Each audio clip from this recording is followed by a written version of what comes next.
God, thank you for the time we've had together already, the fun that we've had, the chance we have to gather in community, to laugh, to sing songs to you, to understand more of who you are, and that we have a chance to dive into topics that are facing us today. Even the weightier topics, the heavier topics, we can turn to you in all of this. So God, I just ask that tonight through myself, through my friend who's here to help speak with us, and through the worship we have later tonight, that we would just experience more of you. Help us to see you clearly and understand more of how you see us. That's the name we pray. Amen. All right, so we're going to dive right in, you guys. We're continuing this conversation that we've had this month at GSM where we're talking about, okay, now what? Situations that you guys face in high school. This is stuff you guys talked about back in January of things you face where it's like, okay, this is going on. I don't really know what to do with this. I don't really know how to handle this. I don't know how to deal with this. I don't know how to survive this. I don't know how to put up with this. And so we've talked for a couple weeks now on some of the different things that you guys face in high school, the things that you guys are wrestling with. And I realize not every one of these topics applies to every single one of you. But at the same time, everything we've talked through so far, whether that's issues with drugs and alcohol in week one, and then discrimination and prejudice and some of the stuff that Riley talked with us last week on, this stuff affects our lives. Whether it's you personally or a friend of yours, this is all stuff that can relate to what's going on in high school for you guys. And so tonight, we're diving in and we're talking about mental health, we're talking about self-harm, and we're talking about suicide. Now, those are three weighty topics by themselves that we could press into, let alone all of them together tonight.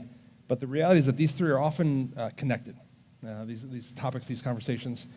And it's not just connected because sometimes people who struggle with one may be prone to struggle with the others. It's that at the root of this stuff, some of the lies that we're believing, some of the things that we're facing are similar across all three of these. Now, we're going to dig into some of those specific lies that we believe about our worth, about our identity, and a big part of this conversation honestly has to do with what we believe to be true about who we are, the worth and value of our lives. But that's not all there is. You see, when someone's struggling with anxiety, when someone's struggling with depression, with thoughts of self-harm, suicide ideation, it is often very necessary, and hear me on this, it's often very necessary, you guys, to get professional help, to see someone who can help walk you through that, and there's nothing wrong with that. So this past week, I was getting sick as like the week went on. It was like just rougher and rougher. So like Monday or Tuesday, I kind of had like a little sniffle, a head cold thing starting up, and every day that progressed, it just got worse. It didn't matter how much I tried to not go this way. It didn't matter how many of you guys know what a medicine ball is at Starbucks? Anybody? Riley, because I've told you about it, and a handful of others. It is a phenomenal drink that supposedly it's just got all sorts of goodness in there to help you like beat a cold. It didn't matter how many of those I drank last week, and I had 2 a day most days. It didn't matter how much I believed, no, I'm not going to get sick, I'm going to get over this. It didn't matter how much my team around me or my friends around me said, hey, I hope you feel better tomorrow. Hey, I hope you get some rest. I hope you feel better tomorrow. By the end of the week, Friday came around, and I had to go see my doctor. Because I woke up Friday and just felt awful. I didn't even sleep Friday. I just kept waking up. My throat hurt. I was feeling awful. I was terrible. I had to go see my doctor. And why? Well, because I had some sort of wretched, horrible sinus infection thing starting, and I needed antibiotics. Like, it was just, there was no amount of tea or encouragement that was going to get me over this. I needed some medicine to get over this because I was just battling this thing. And so I'm still on that. So if you hear me kind of weird tonight, that's still battling this cold deal, this infection, but I needed help to heal that. And you guys, you might see where I'm going with this. Sometimes when someone's struggling with depression or feelings of worthlessness, it doesn't matter how much they want to get better. It doesn't matter how much they wish tomorrow would look better. It doesn't matter how many times you're a good, encouraging friend that says, hey, I hope you feel better tomorrow. Hey, I'm praying for you, which that's all good, encouraging stuff to do. Sometimes when someone's going through something, they just need to get help, professional help. There's a reason it's called mental health, because it's similar to physical health. We need to pay attention to it. You guys, our whole being, everything about who we are, it's interwoven. So it's not like we have our mental health over here, our spiritual health over here, our physical health over here, our emotional health over here, our relational health over here. We are all of that stuff at the same time, and it affects each other. And there can be, you guys, there are, and I learned some of this last week in the parent training we had going on. I couldn't recite any of it because my brain hurt because of how much stuff I learned last week. But there is stuff biologically going on that affects how we feel, how we think, how we act. And sometimes you actually need help through some of that. You need to see a doctor on that. So here's the thing. Here's why I bring this up. Nobody judged me None of you were like, oh, I can't believe. A sinus infection? You went to the doctor? That makes no sense, John. Come on. That's normal. If you're sick, you go see a doctor. And so there's this just stigma in our culture that people who go get help in mental health, that see a counselor, there's just, sometimes we judge that or we think that's weird, or we think that's odd, like, oh, you have to go see a counselor? You must be really messed up. That's sometimes what people say to each other. But the reality is sometimes we just need to work some things out to get some help with our mental health. And to be honest here, I've been to counseling a handful of times in my life. I went a couple times when I was a student, when I was a kid, just because there's stuff that I needed to work out, I needed to talk through, I needed to figure out. I had different concerns, different anxieties in my life. And then as an adult, there's been some hard times, stuff has happened in my life, and I needed the help of a counselor. It didn't matter how much I wanted to just feel better the next day. I needed someone to help walk me through that, to talk me through that. And it was so unbelievably helpful. Found a great Christian counselor who helped me work through some things and process through it. So I just want to say that because sometimes people get the wrong image of mental health and mental illness. And one more thought on this before we move on is that sometimes Christians, well-meaning, they sometimes put forth this attitude that the only way you can be healed, the only way you should be healed is through prayer and through faith. Now listen, I'm a pastor and I have seen God do amazing things, and I believe, yes, if you are sick, if you are wrestling through things, if you're going through stuff in your life, you should pray about it. You should turn to God on this, because I've seen it. I've seen God do amazing, ridiculous things in people's lives. But to think that that's the only way that God sometimes moves, I think is an incomplete picture of who God is. Now, yes, God does move that way sometimes. If you pray and trust for God in that, that happens. But I think sometimes the way God moves is through scientists and researchers and doctors who have pursued health. Sometimes the way that God moves is a doctor showing up in your life and caring for you and helping you through these things. So as we talk about this stuff, as we talk about mental health and self-harm and suicide, you're going to hear me talk a lot about what it means to actually get some help in that, to get some professional help. And I actually invited someone here tonight who's going to help us into this conversation some. And some of what I'm going to talk about more specifically is some of the spiritual health, some of the truths of God that we believe in, some of the lies that we believe when it surrounds these different topics. But first, let's get some clarity of what's going on, of what specifically we're talking about here. So mental health. Mental health has to do with our emotional, psychological, and social well-being, which means it affects how we feel, how we think, how we act. It also helps determine how we handle stress, how we relate to others, and how we make choices. And so mental health has a lot to do with everything in our lives. And there's good stress, there's negative stress, there's all sorts of things in our lives. But when it comes to mental illnesses, this often includes feelings of sadness, of loss, of anxiety, of failure, of stress, of worry, of depression. These are things associated with mental illnesses. And when people are struggling through some of this, they can buy into the lie that there just isn't hope. With whatever's going on, with whatever they're facing, the feelings of sadness or of loss, there's just no hope. And someone could say something like, well, no one would understand what I'm going through. And so we can sometimes isolate when we're going through stuff, when we're struggling. No one would understand what I'm going through. No one would get this. Or maybe I can't talk about this to anyone because they just wouldn't understand. I can't tell anyone. I feel like no one else knows what I'm going through. And the interesting thing is, you guys, there's a whole lot of stuff happening in the Bible. And there's some parts of it we don't always turn to a whole lot, but there's some interesting things. And so we're going to look at a passage from the book of Psalms, which sometimes when you think about Psalms, you think about songs, you think about things where we praise God, or we sing like, Psalm 23, the Lord is my shepherd, those parts of the Psalms. But did you guys realize that there's an equal amount of Psalms that are classified as Psalms of lament, filled with sorrow and grief and just crying out to God? So this is from Psalm 42. A few verses here I want to read to you guys. It should be on the screens here as well. This is the psalmist writing. It says, my soul thirsts for God, for the living God. When can I go and meet with God? My tears have been my food day and night. While people say to me all day long, where is your God? You hear what's going on here? There's heartache, there's distress, there's something going on. And people are kind of mocking them. Where's your God in all this? And it goes on, it says, these things I remember as I pour out my soul, how I used to go to the house of God under the protection of the Mighty One, with shouts of joy and praise among the festive throng. Look at this verse here. Why, my soul, are you downcast? Why so disturbed within me?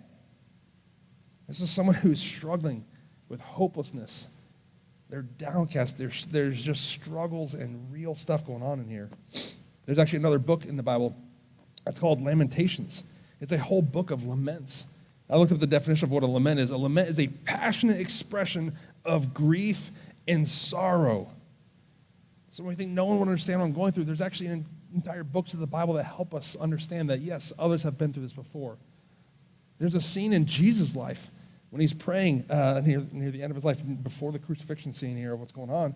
And Jesus is praying and he's weeping. And he's just saying, God, please take this away from me. I am crushed by this burden right now.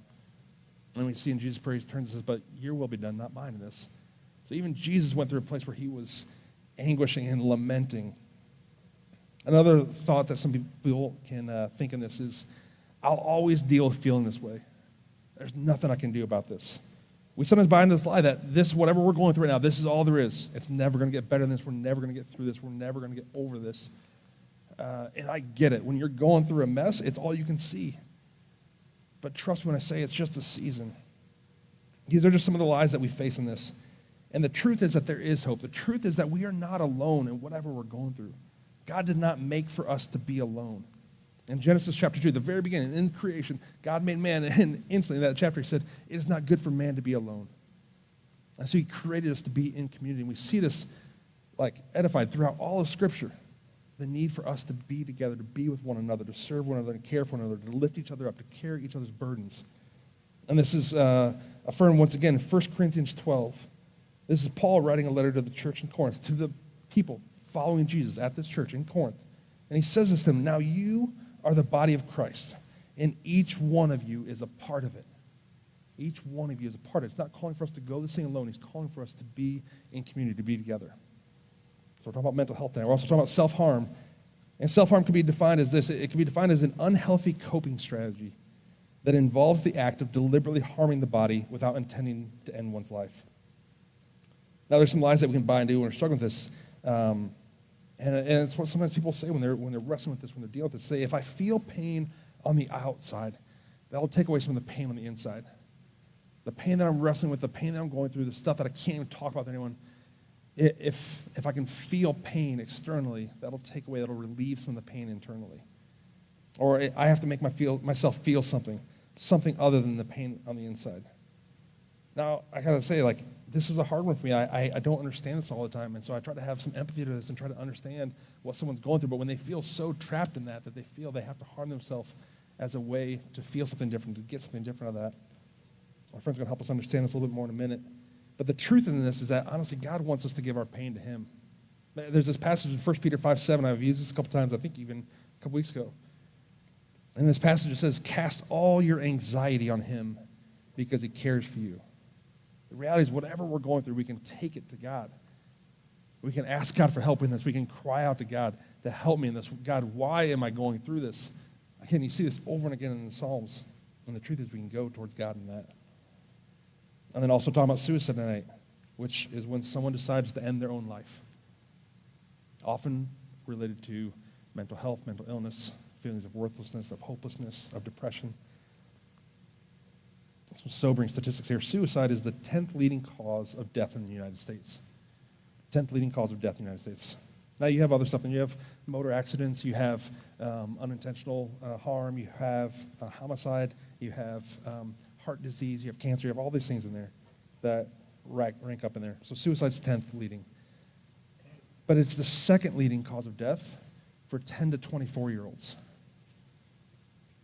So for you guys, and include the middle school students who were here a couple hours ago too, and your friends and your older siblings that are in college, some of your leaders right now, for 10 to 24-year-olds, suicide is the second leading cause of death in the United States. I don't know if I want to get ticked about that or if I just want to sit down and cry about that.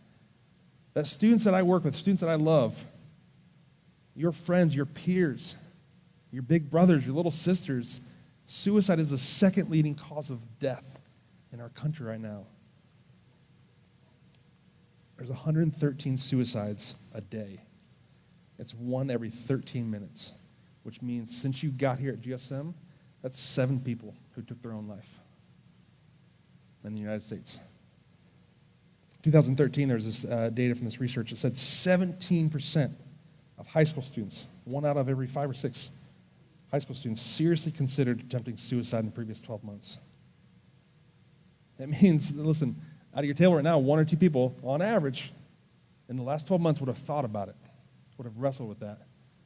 Doesn't mean they went through it. Maybe somebody intervened in their life. Maybe somebody talked to them. Maybe they got a chance to get some help. But suicide is a huge issue, guys. And trust me when I say it's not just out there somewhere. Oh, that must be over. Is that like a Florida thing, the coast? No, it's here, you guys. It's in Granger. It's in Edwardsburg. It's in Mishawaka. It's in South Bend. It is here. Last week we did a parent training, and we offered up to the parents of the church about suicide awareness, about how to understand some of this as a parent, what you guys are going through today. And my friend Marley, who was helping run it, said there's somebody who was going to be there but couldn't because a 24-year-old in South Bend that day had just taken their life. So guys, this is real stuff. So I want you guys to do this for me right now. Everybody take out your phone and open up wherever you store contacts, and you're going to add a contact right now. And I'm going to do it too because I haven't done this yet, and I've been waiting for this time to do this. So I want you to put this number in your phone. Now, I know you may be like, John, this isn't me. I don't struggle with this. Well, you're going to have a friend sometime who might. And so punch this in your phone. This is the National Suicide Prevention Hotline. It's 1-800-273-8255. 1-800-273-8255. Gang, if we can leave that up on the screen, just give them a couple minutes to do that. I want you guys to put that in there. I just put that in my phone. There may come a time where you're talking to someone. There may be a time where you're at a space where you just need someone to talk to. Maybe you're off at college, you don't know who to call, you don't know who to reach out to. This number is a 24/7 hotline where you can call and you can talk and get some help.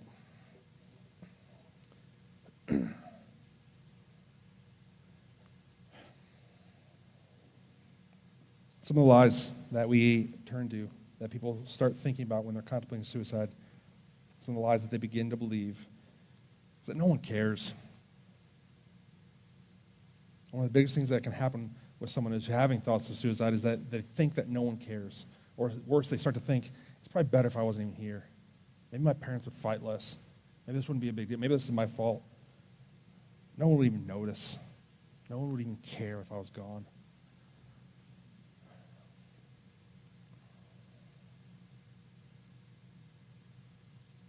It's made me think some this week, you guys. Thinking about this, and when I was researching some of this, reading some about this, man, I hope GSM is a place where people who come here, who experience this, who encounter us, and me, and Riley, and Hugo, and Greer, and the staff, that they meet Katie out there, that people that encounter us here, that be a part of GSM, would never think that no one cares.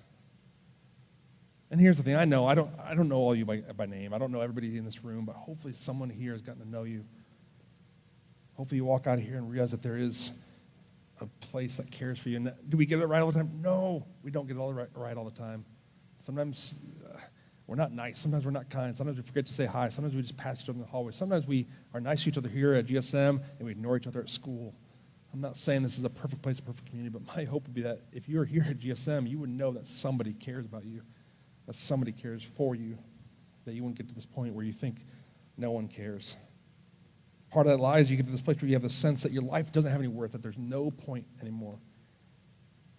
And in this, there's a really dangerous spot that you can, when you're in this place when you're depressed, when you're struggling, a lot of people turn to substance abuse. We talked about that week 1 with drugs and alcohol. All of the times that people turn to that is to numb something out of their life, to escape that, to chemically induce a high in their body, to escape whatever pain it is they're feeling. And when you are not sober, you will do things that you would not have done otherwise. When you're under the influence, when you lower your own inhibitions, you would make decisions that you wouldn't make otherwise. You would take your own life. I know this is true because I had an extended family member who did this, who was in a real rough place in their life. I mean, they had screwed up. Their life was jacked up. Their family was in a bad way. And they were in ministry. They were someone who did this. They preached. They teach people about Jesus. They help people through this stuff. And in themselves, they couldn't see their way out of it because it was such a mess. And they turned to alcohol. And in a moment when they were drunk, took their own life.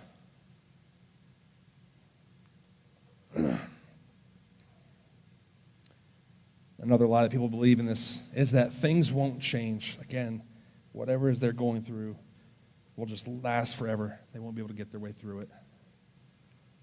So you guys, mental illness, self-harm, suicide, this is real stuff. And for too long, personally, I've kind of stuck my head in the sand on this. Like just kind of hoping like, okay, maybe this stuff's going to go away. Maybe this is not kind of really what the culture is right now. Maybe this is not what students are going to be facing. But the trends are getting worse. And there's all sorts of science and all sorts of research and all sorts of cultural shifts to understand why. But at the end of the day, this is stuff we got to talk about. And so I have a friend who's in the church, and she is very passionate about this topic, very passionate about what it means in students' lives. And so, would you guys welcome Marla up to the stage? And Marla's going to come up and join me up here, and we're going to have a little conversation.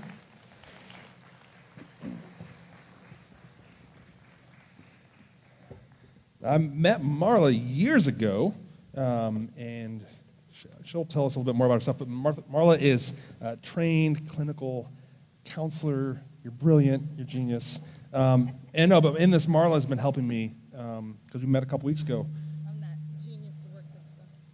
You're already on. You're good. Oh, all right, And Marla helped me a couple weeks ago start learning where to turn on stuff, start understanding some of this. So why don't you just introduce yourself a little bit, tell us who you are, kind of what you do. My name is Marla, Miss Marla.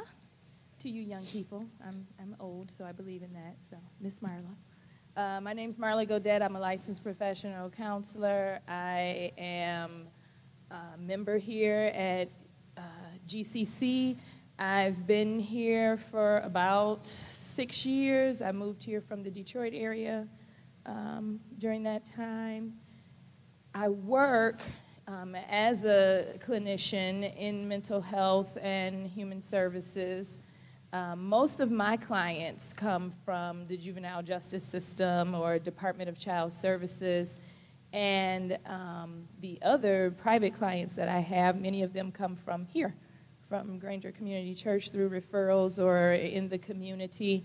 I work with adults, all ages, teenagers primarily, and some small children, depending if it's a level of trauma or not. I'm a trauma-trained therapist. Most of my work, though, is with young adults, so we're talking 15 to 26 or so. Okay. So Marla's been helping me understand, just honestly help me understand more about mental health, mental illness, about suicide, about some of what's causing this.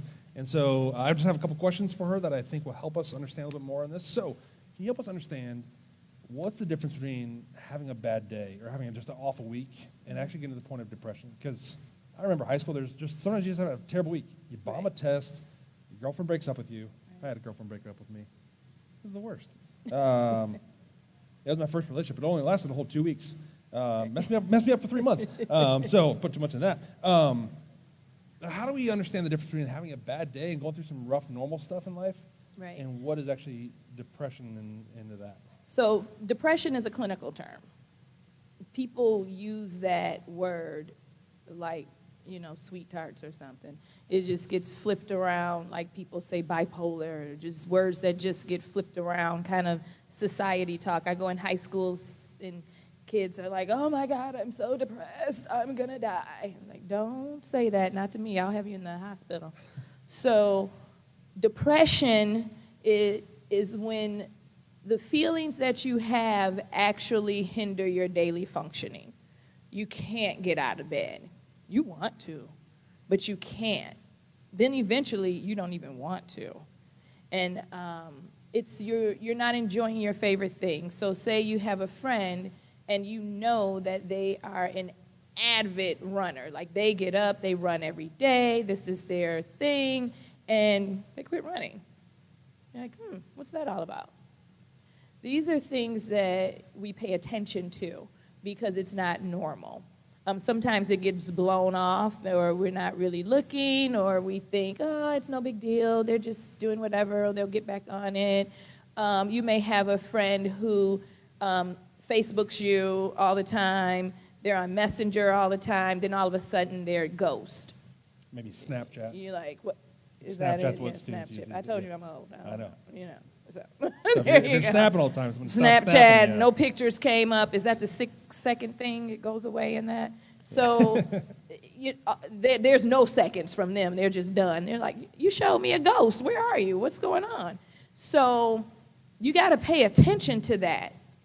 You have to pay attention to that because you're the ones who are connected with them, okay? Their parents may not know how often they're on Snapchat. They probably don't know. Something could have happened, failed a test. I thought I was getting into this college and I didn't. Now all of a sudden your friend is acting differently. If it hinders daily functioning, that's depression. If John's girlfriend, it could have been a boyfriend, whatever, broke up with him and said, I never want to see you again. Oh, my God, you're the worst. And he's like, oh, man. But 2 weeks later, he found another girlfriend. He was sad for a minute. That's sad. That, he could still go to school. Maybe his stomach hurt. He didn't eat as much because he was all lovesick. But when it came down to pizza night, he still threw down. He wasn't depressed. So there's that difference. And I'm saying you all need to be aware because you know your friends. We've had situations recently in the nation with people saying, oh, well, I saw him act different, but I didn't want to say nothing. Well, I didn't want to look like I was, pointing him out. Well, I didn't want to be known as a bully. Well, I didn't want to talk about people. Well, then you end up with lots of bad things happening because no one said anything. So pay attention. That's the difference between the depression and the sadness. Depression changes your actual daily functioning. You cannot do the things that you used to do. And don't think that it has to be forever. Some depression is situational. Some people are depressed. They may be depressed for 6-7 months. They work through it. They seek help. Like you could be sick with some illness for 6-7 months and seek help. They seek help, and they get over it, and they move on. So help us understand then, if that's something we're wrestling through, how do we break the ice on that to get help, or how do we approach a friend and say, hey, I think you could get some help on this? How do you even bring that topic up, either with your parents, for yourself, or a leader or something, or how do you bring that up with a friend? You just do it. You have courage, and you just do it. Because if you don't, then you're going to be calling Miss Marla saying, oh, my God, I can't deal with what's on me. I knew it. I saw it. I should have said something. Because then we're going to be in a survivor's guilt class or something. So you have to do it, guys, really. And if you don't think you can, then you can see me. You can see John. You have all these adult leaders here. Adult leaders, if you don't think you can, ask me. You have to say something. It's not well, they'll get over it. Oh, no. And even if you're wrong, you could be wrong. They could be perfectly fine. But that's not your call to make. If you have an assumption that something is going on, you have to say something. And it does take courage, and it can be difficult. But you want to be able to do that. Okay. So I've sat with students over time who have been harming themselves, whether it's cutting or picking or some different things like that. And I've sat with them, and I understand the depth of their pain, the realness of their pain, but help us understand more of self-harm, more of how people turn to that, and what's going on when someone's engaging in that. Okay. So self-harming behaviors, do you all know what that is? Who doesn't know what that is? Anybody not know? Somebody over here tell me what is a self-harming behavior. Shout it out because I'm way up here. Cutting at your wrist. Somebody right here. Burning. Somebody right here. Nobody at this red table with 15 people? Anybody know? Sure. Some self-harming behavior. I'll be honest, I only knew Anybody? Cutting, burning, picking. Right here, back here. Hitting yourself? Is that what he said? And he's correct. So you have all of these things going on. Hitting yourself, cutting, burning, pulling hair, It's so many things that people can do for self-harming behaviors. They will actually, take pieces of paper and give themselves minor paper cuts, anything to draw that.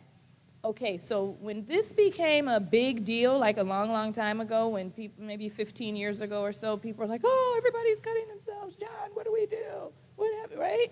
Yeah, I called you. I didn't know what to do. Yeah, you didn't know what to do. It's like, what do we do? And I didn't know what to do. I knew techniques. I knew some stuff. About 10 years ago, when we're more into training clinically in this type of thing, even still, I'm like, we can do the DBT and CBT and all these other ABC therapy modalities and stuff, bunch of psychobabble, kids, psychobabble. What is the bottom line? Like, what is going on? And God sent me on a search in the Bible, and I started with the Old Testament and getting to the root of what's making people cut like this, what's making them hurt themselves like this. And this isn't new. So they were cutting themselves in the Bible to be heard. To be heard. A lot of people want to be heard. Nobody's listening to me. And if I cut deeper and deeper and deeper, somebody's going to hear me until I cut too deep and then I'm not here anymore. Well, they weren't suicidal. They weren't trying to hurt. People die by accident, guys. It happens. So that deep cutting, in 1 Kings, Old Testament, talks about people trying to get a false god to hear them and cutting so deep until blood gushed. Okay, so that makes me think, wow, how many people died during that time that we don't know about because of this, that's not documented? Somebody had to. All that cutting, all that blood, but they wanted to be heard by a false god. How many of us want to be heard by a parent? My mom won't listen. My dad won't listen. My grandmother didn't hear me. My guardian, there's people out here. So sometimes the cutting comes, like John said, that internal pain. If I can feel this right here, maybe this pain on the inside will go away. Or maybe it's that, listen, somebody just please listen. So there's multiple reasons why people choose that coping mechanism, but a lot of it has to do with being heard and being able to feel. And there are other ways that we can learn to cope outside of that. Yeah. So Marla, you are a Christ follower. You follow Jesus. And we've had some good conversations about that. Mm-hmm. And you are also a professional clinical counselor. Yes. How do you see the overlap of spiritual health and mental health? How do you interpret and integrate prayer and faith, and also biologically, physically, mentally, what's happening and going on? How does that all come together? When I meet with people initially, there's a conversation about their physical health, what's going on. Some people might just have a bad headache. If your head hurts long enough and bad enough, you will act some kind of crazy because, you want that to go away.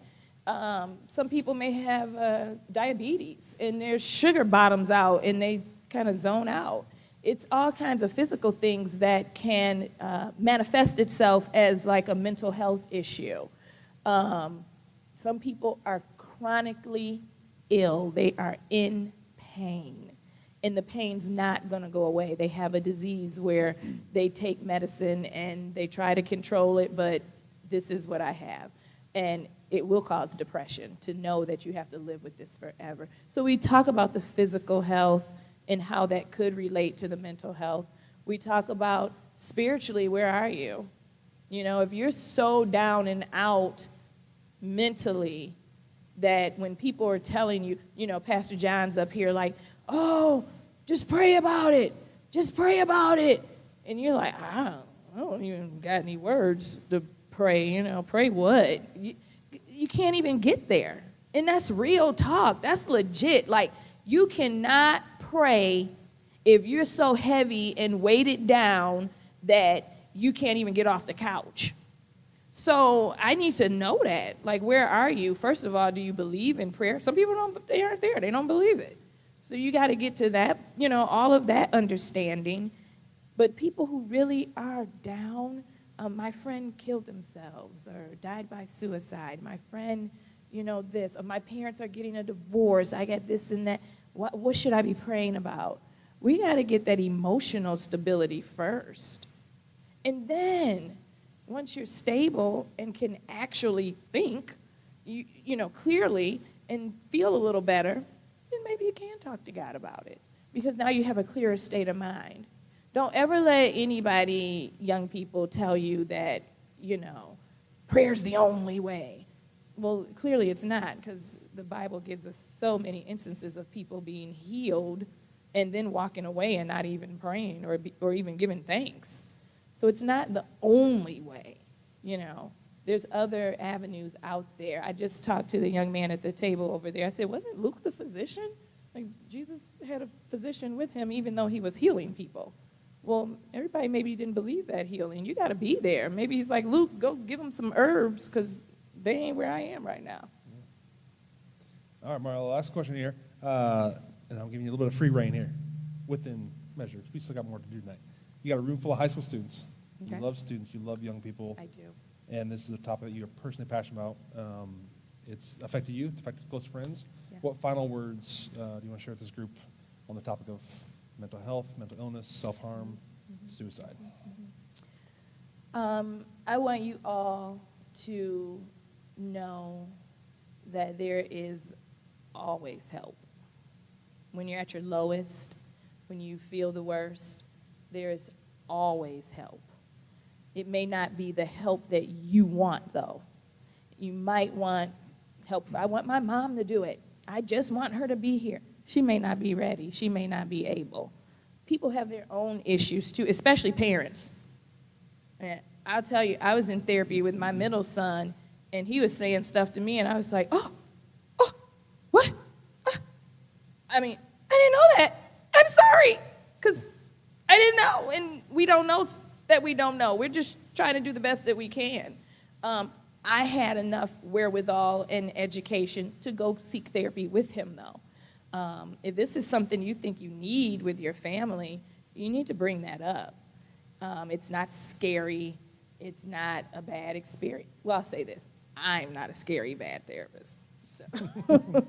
But really, you find yourself a good clinician and you work out your issues. It doesn't have to be you're going every week. Oh, my God, I already have football and baseball and drama and singing. I don't have time to put some man or woman in my life, blah, blah. It's not like that, I got to go all the time, every day. It's what you need, and a good clinician will be able to assess what you need. In regards to watching your friends, not with a telescope and you're hanging on to every word they say, but again, being aware when the changes come. When you see someone that's not quite on it, and you know for a fact that their parents maybe are struggling, or, their dad lost a job, or, college is coming, things are going on, I need you to get some courage and to be able, to have a conversation with a friend and say, hey, do you need some help? Do you need me to talk with you to your parents? It's all about this communication, guys, because this is real. The statistics that Pastor John gave are real. They are real. This is not, he made up some numbers. People are dying daily at record rates. And yes, 10-year-olds. They're a little kid. What do they have problems about? More than you think. And I will say, like, that 10 to 24, that whole age group has no frontal lobe development. That's this whole thinking part of your head. And this does not fully develop in any person until 25 and after. So you're very impulsive. Your thinking is not the same that it would be if you were a little bit older. Your decisions are made differently. And I know your parents are dumb and they don't know anything and you know it all. But I promise you, it is a different level of thinking as you develop and grow. That's just your physical body. That's just basic biology. So 10 to 24, a lot of impulsivity. Sometimes kids are not what we call suicidal, so to speak, of a period of time. They just may be in the moment. Young people, if you can get through the moment, I promise you, you will not feel the same way you feel in 2 minutes. In 5 minutes, you're not going to feel the same way you felt that 2 minutes ago. In 10 minutes, you will be at a totally different thought process than you were that whole original time when it was the end of the world. It was all over. And you got to be able to give yourself that, okay, just let me wait 5 minutes. Let me call this number. If I can get through this 2 minutes, let me dial. Let me call. It's gone. But you know what I mean? Yep. Let me call. Let me dial. Let me talk to somebody. Let me grab a friend. Just give yourself a few more minutes. Just a few more minutes can save your life or your friend's life. And I say your because, like John said, this is us. When we taught the parent class last week, no, this is us. The research that we used was not on what you see on the news, the poor inner city kids and, the shootings and the drugs and no. It was us. It was a majority Caucasian congregation of people with a few specks of people of color here and there. It was us. This stuff is real. I'm talking legit. You have got to start paying attention. Your friends in school, your friends here, your family, adults in your family, pay attention. They got problems. You see somebody acting a little bit off, it is okay for you to make a phone call. You know what, Pastor John? My mama is a little bit strange the last week. That is my plea to you all, is to pay attention to each other, love on each other, quit clicking up. Be friends with everybody. Nobody's better. We're different, but we're not better. I don't like them. Who are you to like somebody or not? You know? Speak to people. Say hi. Say hello. We come to GSM sometimes, and I think a lot of us come as a checklist. And so your parents have it as a checklist. I've had parents here say, oh, well, no, we don't really need any of that. And then I get the phone call. Well, my kid's in GSM. Then I get the phone call. So don't think we got it all together because we go to Granger Community Church. I applaud John for all the work that he does and his staff. I am thankful that they embraced this opportunity because you guys are so important. And your generation is the generation that is going to trailblaze and change the globe, not just Penn High School and Mishawaka and that. You guys have the ability to change the globe in a way that no one would be able to do. And I believe that's why the enemy is fighting so hard to take you out. There is an attack on young people globally.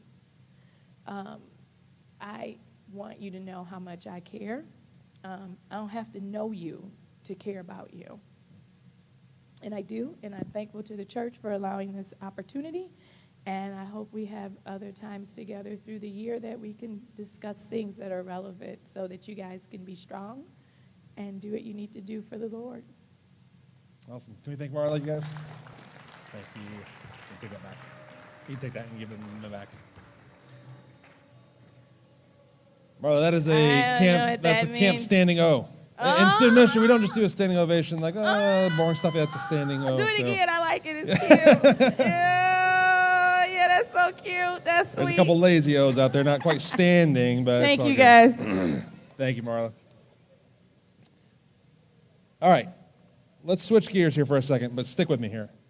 I want to ask you a question. Just think about this. Kind of rhetorical question. Think about this in your head. Why does something have worth? Think about this in your head. Why does something have worth and value? I want to show you a work of art here. There's a picture that's going to come up. Does anybody know what this is? Does anybody know who painted it? Does anybody know who painted this? I hear a bunch of guesses getting called out. Okay. This painting here, you guys can leave this up for a minute. This is Leonardo da Vinci's painting. It's titled Salvator Mundi, which is it's a painting of Jesus Christ in Renaissance attire, so it's kind of painted in Leonardo's style of the day. The title of it means Savior of the World in Latin. This painting right here is one of fewer than 20, less than 20 authentic Da Vinci paintings still remaining, and it's the only one remaining in private hands.